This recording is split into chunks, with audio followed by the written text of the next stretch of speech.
Assalamualaikum Yusra. Waalaikumsalam Bu Rahmi, apa kabar? Alhamdulillah. Lagi sibuk Ibu? Alhamdulillah Bu Rahmi ini lagi istirahat. Kebetulan nih lagi banyak waktu juga. Kenapa Bu Rahmi? Ibu kalau boleh saya minta kelonggaran waktu Ibu sebentar. Bisa Bu? Bisa Bu Rahmi. Ada apa Bu Rahmi? Saya lihat kayaknya wajah Bu Rahmi kayak lesu kayak gitu. Benar Bu, saya agak bingung dan dilema Bu. Sebenarnya saya punya masalah di kelas yang saya ampuh sekarang ini Bu. Saya merasa terbebani Bu. Jadi saya merasa agak agak bingung Bu seperti itu. Oh, jadi Bu Rahmi lagi ada masalah ya. Jadi kita ingin berdiskusi, nah istilahnya Bu Rahmi ya. Ya Bu. Kira-kira apa yang Ibu harapkan atau yang ingin Ibu capai dari diskusi kita ini Bu Rahmi?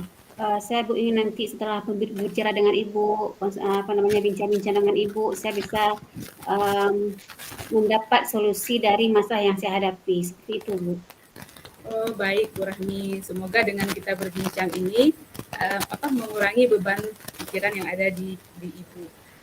Kalau boleh saya tahu Bu Rahmi, kira-kira permasalahan apa Bu Rahmi yang lagi Bu Rahmi hadapi? Begini Bu Isra, jadi kan semester-semester sebelumnya sudah hampir 6 tahun saya mengajar di kelas tinggi ya, kelas 5 dan kelas 6. 2 tahun di kelas 6, 4 tahun di kelas 5. Nah, jadi pada pembagian wali kelas di semester menjelang semester baru ini saya mendapatkan menjadi wali kelas 1. Jadi saya agak dilema Ibu, karena kan notabene saya itu belum pernah pengalaman untuk mengajar di kelas 1. Jadi kekhawatiran saya itu Bu. Oh, jadi Bu Rahmi khawatir nih karena biasa mengajar di kelas tinggi dan sekarang dikasih kelas rendah, khawatirnya nggak bisa maksimal kayak gitu ya di kelas rendahnya.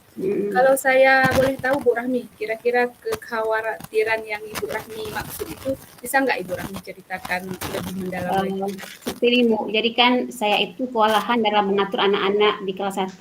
Khususnya kan anak-anak itu kan transisi dia dari PAUD dan TK. Jadi begitu saya masuk kelas, ada yang lari, ada yang maksudnya susah kali kita atur Bu. Jadi saya kadang-kadang saya duduk, itu kenapa orang tuh seperti ini kan. Jadi kurang bangkitkan semangat saya. Jadi saya merasa bagaimana ya metode yang saya terapkan kepada mereka sehingga mereka itu bisa semangat untuk belajar dengan saya. Kira-kira apa sih trik atau gaya belajar seperti apa yang harus saya berikan kepada mereka agar mereka itu bisa menerima materi yang saya berikan. Seperti itu, Bu Isra. Baik Bu Rahmi, jadi kan selama ini kan Bu Rahmi sudah mengajar di kelas tinggi kan, pasti sudah sangat banyak metode-metode atau hal-hal yang sudah Bu Rahmi lakukan. Bisa nggak Bu Rahmi ceritakan metode-metode atau hal-hal yang sudah Bu Rahmi terapkan di kelas tinggi seperti itu? Jadi Bu Isra kan selama ini saya kan mengajarnya di kelas tinggi nih. Jadi saya sering menggunakan media game ya. Kadang-kadang saya seringi dengan ice breaking pada jam-jam siang supaya mereka itu tidak bosan. Kemudian pernah juga saya ajak mereka untuk wisata alam karena kan di sekolah kami itu SD 1OK kebetulan dekat dengan laut ya, hanya beberapa kira-kira berapa ya 5 menit lah sampai ke Kuala itu. Jadi kadang-kadang saya bawa siswa saya itu untuk namanya wisata wisata alam lah kan, nanti mereka bisa belajar di sana mengamati alam. Kalau pelajaran bahasa Indonesia saya sering membuat mereka membuat puisi memperhatikan alam, kemudian kadang-kadang membuat permainan juga. Jadi kemudian ada juga ini bisa saya buat yang namanya tamasya. Jadi kan di tempat kami itu ada di apa itu namanya daerah Lampisan tuh ada rumah Aceh ya, maksudnya jadi kami juga pernah ke sana musim tsunami. Kemudian pokoknya menyenangkan lah Bu. Jadi saya agak lebih lega gitu saya mengajar di kelas tinggi. Jadi saya mudah aja metodenya tersebut. Yang anak-anak tuh cepat lah masuknya. Bagus sekali ya metode-metode yang sudah Bu Rahmi terapkan. Ada game, ada apa lagi tadi membawa anak langsung ke alam kayak itu. Kemudian menciptakan puisi-puisi langsung ya dari alam anak-anak melihat. Kira-kira dari metode-metode yang Ibu Rahmi sampaikan tadi, kalau Ibu terapkan di kelas rendah, kira-kira bisa nggak Bu? Atau bagaimana kalau menurut Ibu? Kalau Ibu Kalau menurut saya Bu, kayaknya nampaknya bisa Bu ya, karena sudah 2 hari ini saya amati bisa Bu ya. Kayaknya saya tertantang juga untuk menerapkan metode game di kelas anak-anak saya tersebut. pastinya mungkin saya harus lebih bervariasi. Kalau misalnya kemarin-kemarin gamenya itu mungkin lebih cocok untuk materi kelas tinggi, mungkin nanti saya akan menciptakan variasi-variasi baru di kelas 1. Misalnya kan kalau kelas 1 itu kita tahu mereka kan belum bisa membaca, menulisnya masih sebagai kata, bisa saya gunakan nanti misalnya menyambung kata, menyusun kata, atau bisa juga mewarnai, membuat permainan permainan sambung kata. Kayaknya bisa, Bu. Kayaknya saya tertarik juga, Bu, untuk mencobanya di kelas baru saya ini, Bu. Ya, sangat bagus Bu Rahmi ya. Berarti metode-metode yang biasa Ibu terapkan di kelas tinggi itu menurut Ibu bisa diterapkan di kelas rendah dengan maksudnya dengan menyesuaikan juga ya Bu Rahmi ya, seperti yang Bu Rahmi bilang tadi. Kira-kira dari pemaparan yang Bu Rahmi sampaikan tadi, apa kekuatan yang Ibu miliki sehingga Ibu yakin bisa menerapkan metode tersebut di kelas rendah gitu?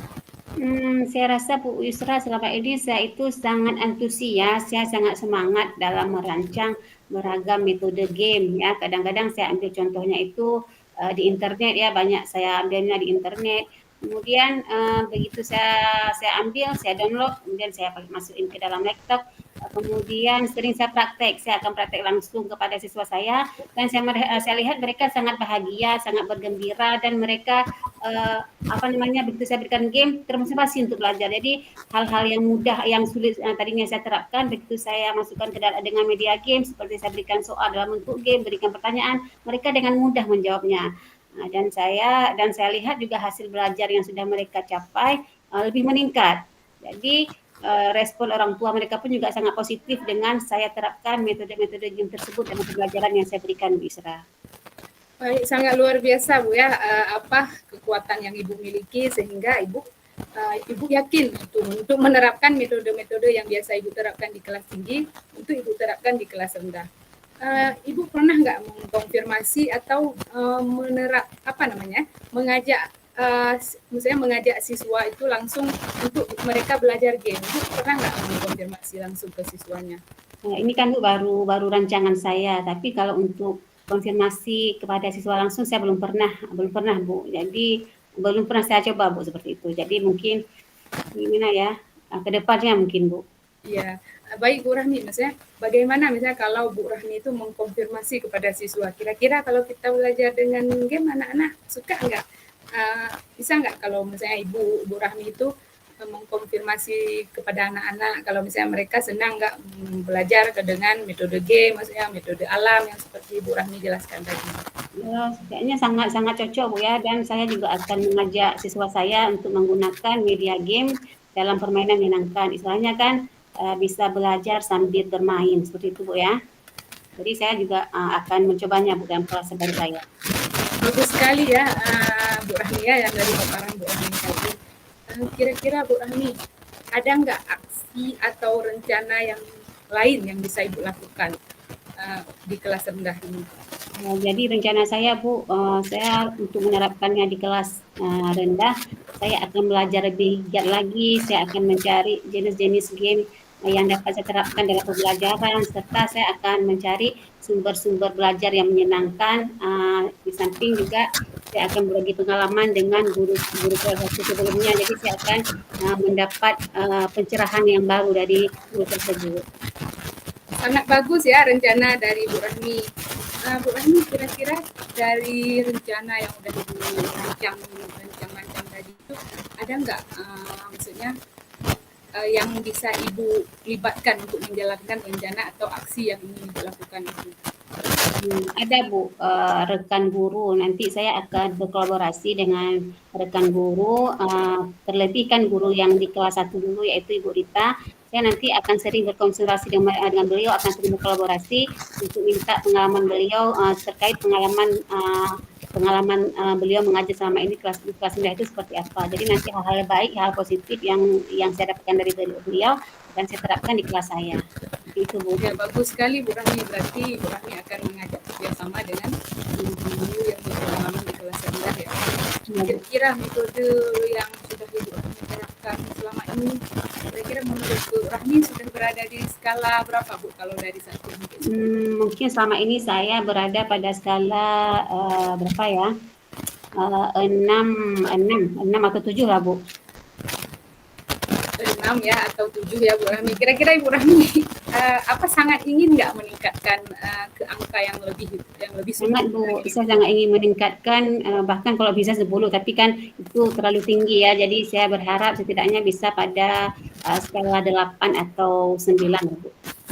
Kira-kira Bu Rahmi kan dari angka 7 itu Ibu ingin meningkatkan ke angka 9 lah kita bilang kan. Ada nggak hal-hal yang ingin Ibu lakukan supaya skala itu bisa meningkat ke angka 9? Yang pastinya Bu, saya harus punya komitmen yang kuat dan konsisten ya untuk menerapkan metode serta gaya belajar yang bervariasi tersebut. Misalnya dengan merevisi game-game terbaru yang bisa saya berikan kepada anak-anak. Kemudian kalau yang kemarin itu ada yang namanya wisata alam, pernah saya jalankan itu sebulan sekali dengan anak-anak. Itu mungkin kedepannya bisa lebih sering saya ajak dalam sebulan itu 2 atau 3 kali.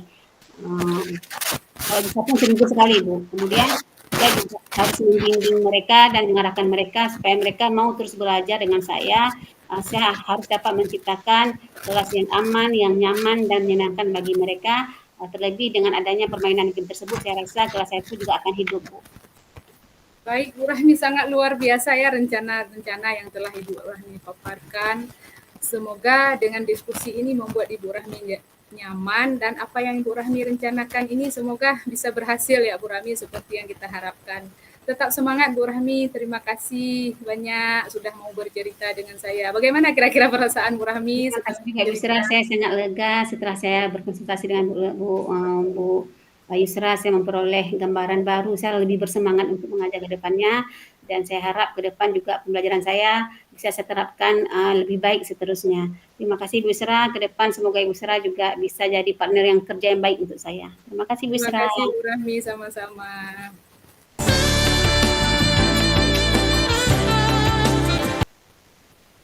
Baik Bu Rahmi, tadi kan saya sudah menjadi coach. Sekarang giliran Ibu yang menjadi coach dan saya menjadi coaching.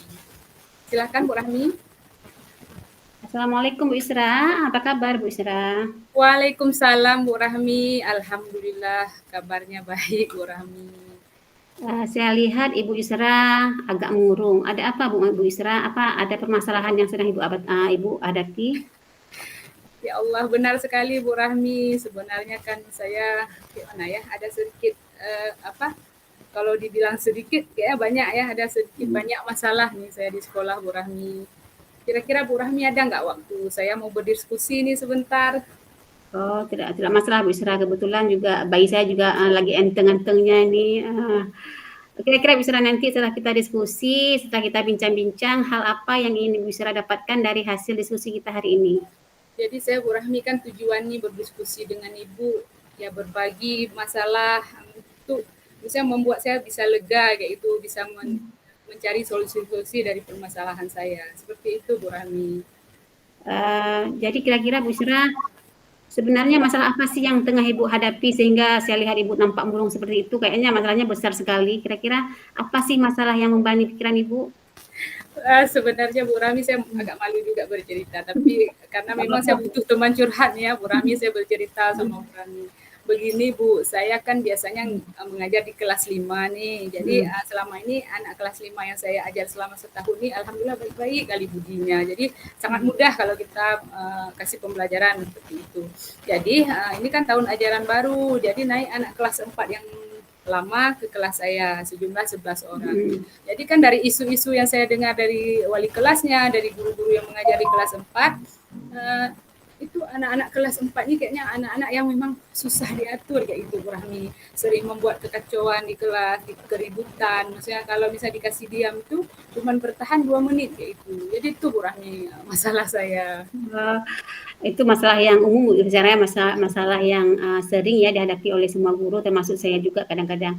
Jadi Bu Yusra, yang bisa saya tangkap adalah dari permasalahan Bu Yusra bahwa Bu Yusra agak khawatir terhadap adanya keributan atau kekacauan yang dibuat oleh siswa-siswa di kelas Ibu. Lebih-lebih bukan dari dulunya kan kelas 5 itu agak enteng dibilang ya. Kemudian tiba-tiba sekarang masuk siswa kelas 4 ke kelas Ibu yang sudah dicap seperti anak yang membangkang seperti itu Bu ya. Ya. Jadi uh, kekhawatiran-kekhawatiran seperti Ibu, jadi itu masalahnya Bu ya, maksudnya kekhawatiran Ibu karena adanya keributan dan kekacauan di kelas Bu ya? Iya Ya Bu, Bu ya? saya Jadi, bukan khawatir tidak bisa menyelesaikannya Bu, saya kan was-was kayak itu, takut nggak bisa uh, menyelesaikannya. jadi Bu Isra kalau boleh saya tahu seperti apa nih ya keributan atau kekacauan seperti apa yang mereka buat sehingga Ibu merasa pusing gitu Bu. Kira-kira bisa nggak Ibu ceritakan kepada saya? Jadi Bu Rahmi, anak-anak yang kelas 5 baru sekarang saya ini, anak-anak ini kan sering dalam lokal tuh lari-lari. Diamnya itu cuma sebentar. Misalnya kita ingatin itu paling bertahan 5 menit, habis itu kembali lagi. Kadang-kadang orang ini iseng juga lempar-lempar kawan pakai kertas yang dibulat-bulatin. Kemudian ngejek-ngejek kawan kayak itu panggil nama-nama panggilan seperti itu. Kemudian ketika misalnya kawan nanti disuruh maju ke depan mempresentasikan, yang kawan yang duduk nih ketawa-ketawa kayak itu, mentertawakan kawannya yang maju. Tapi ketika dia maju, dia juga nggak bisa seperti itu, Rahmi. Jadi Oh, saya kan agak pusing kayak itu bagaimana menghadapi keributan-keributan yang mereka timbulkan. Seperti itu, oh, Rahmi. jadi begini Bu Isra, itu kan hal yang umum ya sering kita dengarnya. Jadi menurut saya kalau boleh saya tahu Bu, kenapa ya kira-kira anak di kelas Ibu Yusra itu mengapa mereka bisa membuat keributan atau kekacauan yang sehingga terjadi ketidaknyamanan ya pada saat Ibu mengajar. Kira-kira mengapa keributan kekacauan tersebut terjadi? Jadi Bu Rahmi kan dari pantauan saya nih, saya melihatnya kan anak-anak ini mungkin karena pembelajarannya itu tidak sesuai dengan yang mereka inginkan, monoton kayak itu, nggak bervariasi. Misalnya lebih ke karena anak-anak ini yang saya lihat lebih dominan ke cocoknya ya gaya kinestetik kayak gitu. Jadi lebih ke proyek-proyek atau yang mereka bergerak-gerak kayak gitu. Jadi mereka nggak diam saja, nggak diam di tempat. Mungkin juga kalau saya nggak salah mungkin mereka ketika sudah bosan. Jadi ketika udah bosan tuh usil, lempar-lempar teman, bergerak sana sini. Seperti itu Bu Rahmi. Oh begitu Bu Isra ya. Baiklah Pak Isra, saya mau tanya nih Bu Isra, langkah-langkah apa yang selama ini sudah Ibu lakukan dalam menghadapi masalah keusilan siswa Ibu tersebut? Langkah apa saja yang sudah pernah Ibu jalankan? Jadi Bu Rahmi kan karena anak-anak ini baru di kelas saya, sudah berapa hari ini ya. Jadi yang pertama saya lakukan untuk Bu Rahmi, saya membagikan asesmen diagnosis non kognitif. Jadi saya mau tahu dulu gaya belajar mereka itu seperti apa, kinestetika, audio kah, visual kah. Jadi setelah saya pelajari, mereka memang lebih dominan ke gaya kinestetik. Jadi membuat mereka itu kan kalau misalnya kita kasih tugas seharusnya yang banyak bergerak dan memang ke proyek-proyek atau ke hal-hal yang nyata seperti itu Bu Rahmi. Uh, Kira-kira Bu Isra ya, selama ini Ibu sudah melakukan hal terbaik menurut saya. Ada nggak apa sih kekuatan yang Ibu miliki ya, kekuatan apa yang Ibu Isra miliki sehingga Ibu yakin bisa membuat anak-anak yang tadi suka ribut, suka usil, tidak lagi membuat keributan di kelas. Ada nggak Bu? Uh, kalau misalnya dibilang kekuatan Bu Rahmi kan selama ini juga saya pengalaman mengajar anak-anak yang maksudnya yang beragam ini kan juga sudah banyak pengalaman. Jadi mungkin salah satunya kekuatan saya harus mendekati personal anak. Jadi anak-anak ini kan kadang ada yang butuh perhatian khusus. Jadi saya harus mendekati secara personal. Kemudian saya juga yakin maksudnya dengan keributan dan kekacauan yang mereka buat ini saya bisa menyelesaikannya. Kemudian yang penting kita memang tingkat kesabaran kita ini yang memang harus kita pupuk lebih seperti itu. Kemudian dalam kita menghadapi anak-anak yang memang suka usil, suka cari masalah, suka cari perhatian, memang harus dengan kelembutan seperti itu Bu Rahmi. Jangan misalnya kita tambah lagi dengan dengan kata-kata yang memang agak keras, agak kasar seperti itu Bu Rahmi. Jadi sudah tepat ya hal-hal yang Ibu Isra lakukan menurut saya. Jadi Bu Isra begini Bu Isra, menurut Ibu, apakah Ibu pernah nggak mengkonfirmasi langsung kepada anak-anak Ibu mengapa mereka suka membuat keributan atau kecewaan di kelas Bu? Sudah sering Bu Rahmi, saya kadang-kadang kan tanya kenapa anak bisa kayak ini, bisa ribut, bisa melempar-lempar kawan. Kadang-kadang anak-anak ini Bu Rahmi menjawabnya kan Misalnya kita tanya, Pak Jiri, kenapa dulu lempar si Amel? Nanti dia menyalahkan kawan kayak itu Bu Rahmi. Bu, si Amel duluan Bu yang lempar saya kayak itu. Kadang-kadang kan suka menyalah kawan. Kemudian mereka juga kadang-kadang menjawab, Bu, kami bosan Bu belajar kayak gitu aja. Jadi kayaknya mereka tuh pengen main kayak gitu. Ketika misalnya udah bosan tuh pengen main, jadi bergerak-gerak kan. Kan namanya anak-anak kalau udah bergerak lari-lari itu kan udah ribut kayak gitu. Kemudian kita tanya juga, saya tanya juga Bu Rahmi, kadang-kadang mereka tuh iseng ganggu-ganggu kawan, suka ganggu kawan seperti itu. Setelah saya konfirmasi, rata-rata gitu-gitu aja alasan orang tuh Bu Rahmi. Jadi bagus sekali ya, bagus sekali, sangat menarik yang Ibu Yusra ceritakan. Jadi Ibu sudah konfirmasi kepada anak-anak, kira-kira Bu, apa sih rencana selanjutnya ya? Ibu sudah konfirmasi ke anak. Saya mau tanya, mau saya tahu ini rencana selanjutnya yang akan Ibu lakukan untuk mengatasi masalah ini seperti apa, Bu? Saya Bu Rahmi kan yang pertama seperti yang saya bilang tadi, saya kan udah melihat anak-anak ini gaya belajarnya lebih ke kinestetik seperti itu. Jadi saya akan memperbanyak game-game yang memang dalam game itu kontennya pembelajaran yang sedang berlangsung. Misalnya pada hari itu tentang kubus kayak itu. Jadi konten gamenya itu juga tentang kubus yang membuat anak-anak itu bergerak. Kemudian saya juga akan lebih dominan menerapkan pembelajaran yang kontekstual, yang menghadirkan langsung apa yang misalnya kita ajarkan. Misalnya kubus itu tidak hanya kubus itu kita gambar di papan tulis, tapi memang kita hadirkan bentuk kubus itu seperti misalnya kotak kardus yang berbentuk kubus. Jadi saya menghadirkan langsung seperti itu. Kemudian saya juga akan menciptakan game-game yang bervariasi, nggak monoton gamenya itu-itu saja. Kemudian ice breaking juga sangat perlu saya rasa Bu Rahmi. Jadi ketika anak-anak sudah bosan, sudah mulai terasa kusuk seperti itu saya sisipkan dengan SS Breaking. SS Breaking ini bisa juga misalnya kita suruh pimpin sama anak-anak. Kemudian satu lagi yang terpenting Bu Rahmi mungkin yang akan saya terapkan itu yang baru-baru ini saya dapatkan yaitu mindfulness. Yaitu ada yang teknik stop, teknik melihat dan teknik mendengar. Itu saya rasa ketika anak-anak sudah kurang semangatnya kita terapkan teknik stop itu kayaknya nanti akan membuat anak-anak itu akan lebih bersemangat lagi. Begitu Bu Rahmi mungkin.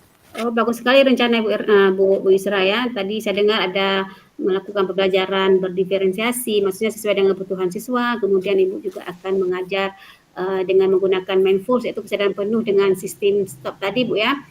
Kemudian saya lihat juga ada yang belajar sesuai dengan gaya belajar anak. Itu sangat bagus Bu Isra. Jadi apa rencana Ibu Isra selanjutnya? Lalu apa sih komitmen Ibu untuk menjalankan rencana yang sudah Ibu rancang tersebut? Ada nggak komitmennya, Bu? Kalau komitmen Bu Rahmi yang terpenting itu kita konsisten dalam melakukan sesuatu hal. Jadi jangan istilahnya panas tai ayam kayak itu Bu Rahmi. Jadi harus berkelanjutan kita lakukan dengan kesabaran memang yang terus kita pupuk, dengan semangat yang luar biasa. Memang terus-menerus harus kita lakukan. Itu mungkin konsisten yang ingin saya lanjutkan. Kemudian harapan dan semangat yang besar setiap harinya harus bertambah, itu Bu Rahmi. Nggak boleh kendur istilahnya ya.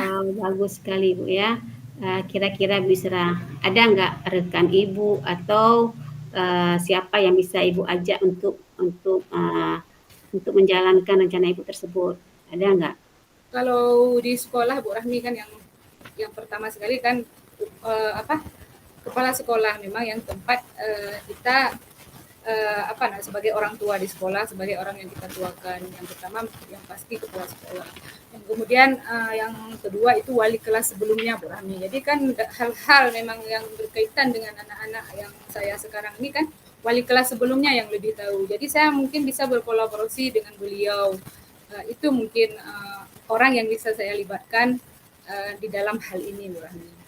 Baik Bu Isra, ini kalau misalnya kita bandingkan dengan menggunakan skala 1 sampai 10, kira-kira yang selama ini Ibu Isra sudah terapkan, sudah Ibu Isra jalankan, kira-kira berada di angka berapa Bu Isra? Saya kalau ini Bu Rahmi kan berarti skala saya masih di angka 6, antara 6 dan 7 kayak itu Bu Rahmi. Kira-kira Ibu mau meningkatkan ke angka berapa lagi Bu? Ya kalau misalnya harapan seharusnya Bu Rahmi kan di angka memang yang paling sempurna ya, angka 10. Tapi kan melihat juga kemampuan kita dengan kemampuan anak-anak kita. Jadi saya kayaknya di angka 9 Bu Rahmi. Oke, Bu Isra. Jadi Bu Isra tadi sudah Bu Isra katakan bahwa Ibu ingin meningkatkan angka ke angka 8 atau 9. Kira-kira ada nggak nih trik atau cara yang Ibu Isra lakukan supaya hal tersebut ataupun supaya langkah-langkah tersebut mencapai ke angka seperti yang Ibu Isra harapkan, ke angka 9 atau angka 8 tadi. Iya Bu Rahmi, kalau misalnya kan saya berharap di skala angka 9 seperti itu. Yang pertama memang harus yakin dulu dari kita sendiri Bu Rahmi.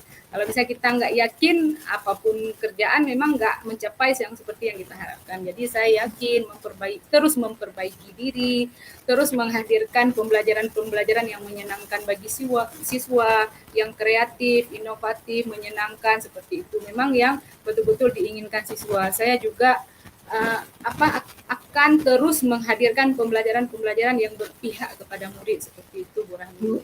Luar biasa sekali Bu Isra. Baik Bu Isra, saya sangat senang mendengar pendapat Bu Isra. Baik Bu Isra, mudah-mudahan dengan bincang-bincang kita hari ini menjadi pencerahan untuk Bu Isra. Saya sangat senang mendengar pengalaman dari Bu Isra, juga menjadi pengalaman ke depan untuk saya juga. Tetap semangat Bu Isra, semoga Bu Isra tetap nyaman mengajar dan semoga kedepannya siswa yang Ibu Yusra ajarkan di kelas 5 ini akan menjadi siswa yang lebih berprestasi, bisa juga bersinergi, dan kita semuanya insya Allah akan selalu menjadi pendidik yang mengutamakan pembelajaran untuk siswanya. Demikian Bu Isra. Terima kasih banyak Bu Rahmi sudah mendengar curhatan isi hati saya. Saya merasa sangat lega nih Bu Rahmi setelah curhat sama Bu Rahmi. Semoga Bu Rahmi juga bisa menjadi partner saya, tempat saya keluh kesah, dan semoga juga kita bisa terus berkolaborasi ya Bu Rahmi. Terima kasih banyak. Terima kasih kembali Bu Isra. Tetap semangat. Tetap semangat.